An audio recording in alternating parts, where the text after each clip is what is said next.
To be dubbed a saint in the Christian faith, you have had to have undergone some form of tribulation for the sake of your religion. Christian history is riddled by numerous stories of people who gave their lives for the causes they believed in. Although many of these martyrs have gone unnoticed, some have made the annals of history. Number 10. Saint Cecilia. What's worse than a beheading is a failed beheading that leads to you eventually dying slowly from your wounds. This is what happened to Saint Cecilia. Saint Cecilia is well known to the Catholics as a martyr. Her year of birth is unknown, but we know that she died in 177 AD in the city of Rome. She was the daughter of 2 Roman Christians and was given in marriage to Valerian of Trastevere, who was a nobleman. She converted her husband and his brother to Christianity, and in turn they began missionary work and charity. They were then caught and sentenced to death. Shortly after, Saint Cecilia was arrested and suffocated in a bath at her house, but to no avail. She was then sent for beheading, and after 3 failed attempts, she was left for dead and eventually succumbed to her injuries 3 days later. Number 9. St. George. The history of St. George is dubbed myth and sometimes fiction. However, he is still revered as a patron of England, Germany, Greece, Aragon, Georgia, Catalonia, and Lithuania, amongst other European countries. He was born in an area known as Cappadocia, which is in present-day Turkey, and he lived there in the 3rd century AD. Although not very clear, it is believed that both his parents were Christians, and he grew up in a Christian household until he moved to Palestine and became a soldier. During his time as a soldier, he was appalled by the way in which the Roman soldiers persecuted Christians, and he revolted against the army. He was constantly arrested, imprisoned, and then tortured in order to renounce his faith, but he stayed true. He was then beheaded at the city of Lydda in Palestine for his faith. Number 8. St. Valentine. On February the 14th, people all over the world celebrate Valentine's Day, unaware of the historical significance of this day in history. On February the 14th, 278 AD, Valentine was executed as a martyr by the Roman Emperor Claudius II.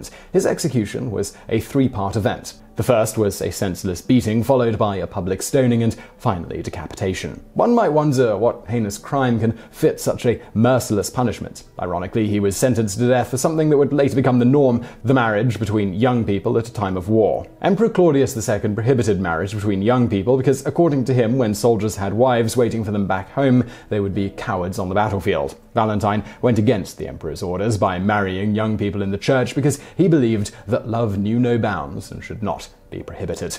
Number 7. St. John Fisher. If St. John was aware that there would be an age where divorce was granted at the drop of a hat, he would turn in his grave. St. John Fisher is a martyr who chose to die because he believed that marriage was a core pillar of the Catholic faith and hence should not be taken lightly. St. John Fisher was a Cardinal Bishop of Rochester. He was well educated in the faith and even rose to become the Chancellor of Cambridge University. He also had a good reputation for being a staunch Christian and a great preacher. When the reigning king at the time, King Henry VIII, wanted to divorce his queen, Catherine, St. John Fisher took an offense and supported Queen Catherine. This rubbed the king the wrong way, and he ordered the imprisonment and beheading of St. John Fisher.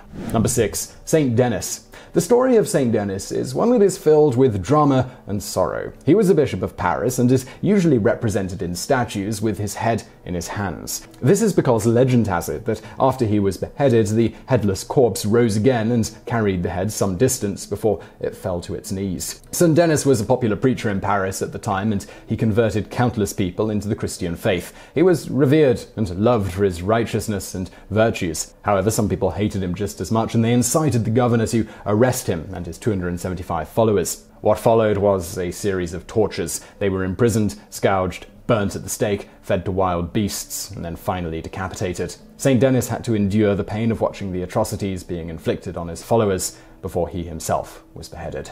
Number 5. Saints Crispin and Crispinian. These 2 saints are believed to be brothers of noble Roman descent. They were strongly rooted to their faith and dedicated their lives to spreading the gospel at a time when the Roman Empire was predominantly pagan. These 2 brothers were believed to have been disinherited and abandoned by their family because of their faith. They then resolved to do menial jobs in order to sustain themselves. They were not on the run from the law for very long, though, because they were arrested and threatened so that they would abandon their faith. They were then handed over to the governor, Januarius, who was a well-known prosecutor of Christians. In his hands, the brothers were partially skinned alive, awls were plunged deep into their fingernails, and they were thrown into the river to drown. Still alive, they were then sentenced to be beheaded by the emperor.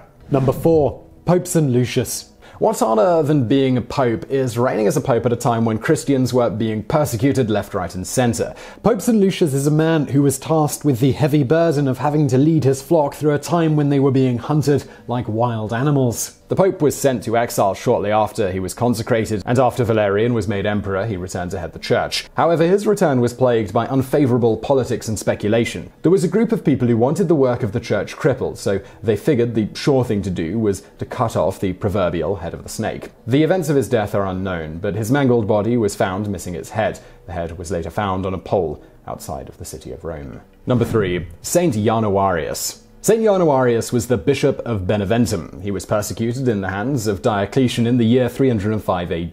The story of Januarius is one that is shrouded in miracles, wonder, and superstition because of the events that happened during his death. During this time, the Roman Empire was against Christianity and persecuted those who outwardly professed their faith. Saint Januarius was arrested and asked to denounce his faith. When this proved futile, he was sentenced to death by fire. Miraculously, the flames had no effect on him, and there was not a burn to his body. His persecutors then threw him in a pit with wild beasts, but he was not harmed by them. Frustrated, they then decided to decapitate him. His body was then transported to a church in Naples and preserved. Number 2. St. John the Baptist. If you have been to church, then you must have heard the story of St. John the Baptist. His parents were Zachary and Elizabeth, who prior to his conception were unable to have children. An angel appeared, and then they were then able to conceive John, who was the one who would pave the way for Jesus Christ. John the Baptist was very popular among Christian believers, and he converted many people to Christianity and baptized them, hence the name John the Baptist. He is well known for having baptized Jesus Christ. The Pharisees and Sadducees were responsible for John the Baptist's downfall. They were appalled by the teachings of John the Baptist and how he outwardly accused them of being vipers and hypocrites. They conspired to have him arrested and unjustly tried under King Herod. He was then sentenced to death by decapitation. Number 1. St. Paul. St. Paul is a very popular saint in the Christian faith, both for his missionary work as well as for writing most of the epistles in the New Testament. Before he became a Christian, Paul was known as Saul, and he was a well-known and feared persecutor of Christians. It is narrated in the Acts of Apostles that he became a Christian on his way to Damascus, where he saw a great light and heard the voice of God asking him why he was persecuting Christians. After this incident, he became a follower of Christ and dedicated his life to zealously spreading the word of God. His death is believed to have been in the hands of Emperor Nero. He was arrested by persecutors, tortured and flogged, before finally being decapitated and his head stuck on a pole in order to deter others from joining the faith. So I really hope you enjoyed that video. If you did, please do hit that thumbs up button and don't forget to subscribe. We've got brand new videos every day of the week. Also, if you're looking for something else to watch right now, why not check out my other channel, Biographics. You can find a link to that on the screen now. And as always, thank you for watching.